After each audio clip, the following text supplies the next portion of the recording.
Namun ia tidak sadar bahwa yang jatuh itu adalah gundul keringis dengan wajah seramnya yang tersenyum menyeringai. Assalamualaikum warahmatullahi wabarakatuh.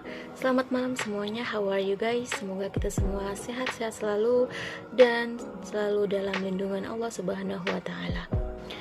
Perkenalkan, nama saya Salsabina Hapsari Nainggolan dari kelas 1A Prodi Sarjana Terapan Kebidanan. Nah, di video ini saya ingin sedikit sharing tentang pengalaman horor yang menurut saya cukup menarik untuk diceritakan di sini. Nah, guys, seperti yang kita ketahui, waktu tahajud adalah waktu di mana kita terbangun pada menjelang malam, tengah malam, dan akhir malam atau subuh. Jika kita pecinta sunnah Rasul, pasti dong kita tahu waktu-waktu terbaik untuk melakukan sholat sunnah ini. Namun, perlu diketahui, pada waktu inilah godaan syaitan semakin merajalela. Bagaimana tidak? Syaitan dengan segala tipu muslihatnya sangat sering menyesatkan seseorang pada waktu di sepertiga malam ini. Gak percaya? Kisah ini terinspirasi dari pengalaman teman aku loh. So, tanpa basa-basi lagi, mari kita mulai ceritanya. Oke guys, sebut saja namanya Rara. Rara ini adalah seorang santri yang sangat taat dalam beribadah. Baik sholat fardu maupun sholat sunnah sangat sering ia lakukan. Kecuali hanya satu sholat yang selalu ia skip karena ketakutan. Ya, sholat tahajud. Hal ini dikarenakan pernah terjadi suatu hal yang tidak mengenakan pada saat ia melakukan sholat tahajud. Jadi gini, pada suatu malam, lebih tepatnya pada pukul 23:47, Rara ini terkejut dan terbangun dari tidurnya. Karena sudah terbangun, dia melihat jam di tangannya sudah menunjukkan pukul 11:30. Dan dia sudah pernah bernazar bahwa dia akan melakukan sholat tahajud pada malam ini. FYI, malam itu adalah malam pertama ia melakukan sholat tahajud. Karena takut semakin ngantuk, Rara ini pun akhirnya bergegas untuk bersiap-siap menunaikan sholat tahajud. Nah, disinilah teror pun dimulai. Di dalam perjalanannya menuju ke kamar mandi, dia langsung disambut dengan suara seperti buah kelapa yang jatuh. Rara mendengar suara itu, tapi dia seperti tidak mau menghiraukannya dan tetap untuk berpositif thinking. Namun ia tidak sadar bahwa yang jatuh itu adalah gundul keringis dengan wajah seramnya yang tersenyum menyeringai. Setelah itu sampailah ia di kamar mandi.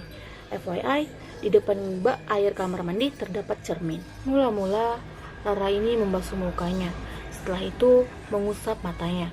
Sembari menatap cermin kamar mandi, samar-samar terlihat sosok kuntilanak merah dengan wajah hancur, dan di saat Rara ini mengusap kembali matanya, sosok itu kembali terlihat.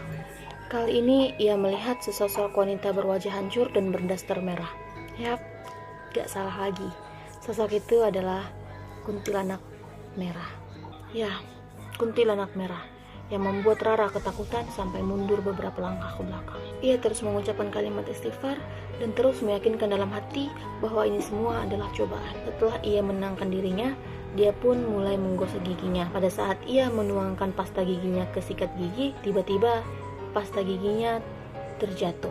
Dengan raut sedikit kesal, dia pun harus jongkok untuk mengambil pasta giginya. Setelah ia mengambil pasta giginya yang jatuh, ia kembali menggosok giginya. Namun, lagi dan lagi, dia kembali dikejutkan dengan suatu pandangan yang sangat mengerikan.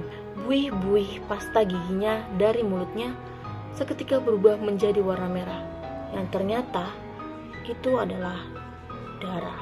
Tanpa ia sadari, di cermin terlihat lagi sosok seram berdaster merah. Dengan wajahnya yang hancur dan matanya yang merah, sedang tertawa mengerikan. Lagi-lagi dia terkejut dan memuntahkannya ke lantai.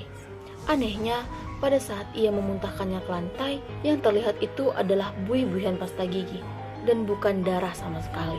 Ia pun lagi-lagi terus-menerus beristighfar dan tetap terus bersabar. Setelah itu, ia pun cepat-cepat untuk membilas giginya, untuk bergegas keluar dan pergi ke tempat berwudu. Pada saat ia melangkahkan kakinya keluar kamar mandi, tanpa ia sadari, terlihat di dalam kamar mandi sosok berbadan besar, tinggi, namun berkepala buntung. Seperti halnya dengan perjalanan menuju ke kamar mandi, kali ini Rara diteror dengan suara-suara lemparan batu yang masuk ke semak-semak. Ditambah lagi dengan tiba-tiba terciumnya bau kemenyan yang semerbak. Ia berjalan dan kali ini mempercepat langkahnya karena merasa bahwa keberadaan mereka benar-benar membuat Rara semakin ketakutan. Walaupun puluhan bahkan ratusan kali ia beristighfar, rasa takut tak akan mungkin ia pungkiri. Setelah ia berjalan cukup jauh, tiba-tiba punggungnya terasa berat.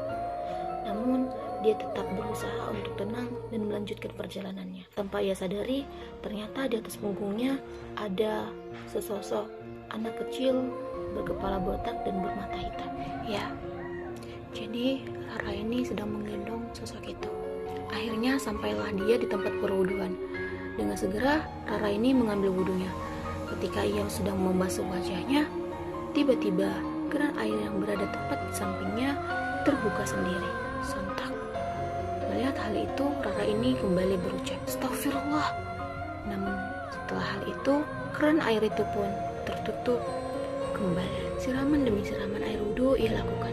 Dan alhamdulillah akhirnya dia selesai berwudu. Seperti biasa, setelah berwudu pastinya kita harus berdoa dulu ya kan. Nah, Rara ini pun mulai menadahkan tangannya untuk membaca doa setelah berwudu. Setelah dia membaca doa tersebut, tiba-tiba keran air yang berada di depan matanya terbuka sendiri. Dan kali ini yang keluar adalah air yang berwarna merah alias darah. La ilaha illallah. Tanpa banyak cincong, Rara ini pun segera kabur dari tempat tersebut. Di sepanjang perjalanannya menuju ke asrama, lagi-lagi dia diganggu oleh makhluk tersebut. Pertama-tama Rara melihat sekelibat bayangan putih yang berlari di depannya. Karena hal tersebut, Rara ini semakin takut dan semakin mengencangkan larinya. Sampainya di asrama, dia mengalami trauma yang berat sampai sakit berhari-hari. Setelah kejadian itu, Rara ini tidak berani untuk sholat tahajud dulu. Oke guys, mungkin itu saja cerita horor yang bisa saya sharing ke kalian untuk melengkapi tugas mata kuliah bahasa Indonesia saya ini. Terima kasih Bu atas kesempatannya memberikan tugas ini kepada saya, sehingga saya bisa membagikan sedikit cerita horor saya ini. Semoga video ini bisa menghibur kita semua. Sekian dari saya. Wassalamualaikum warahmatullahi wabarakatuh.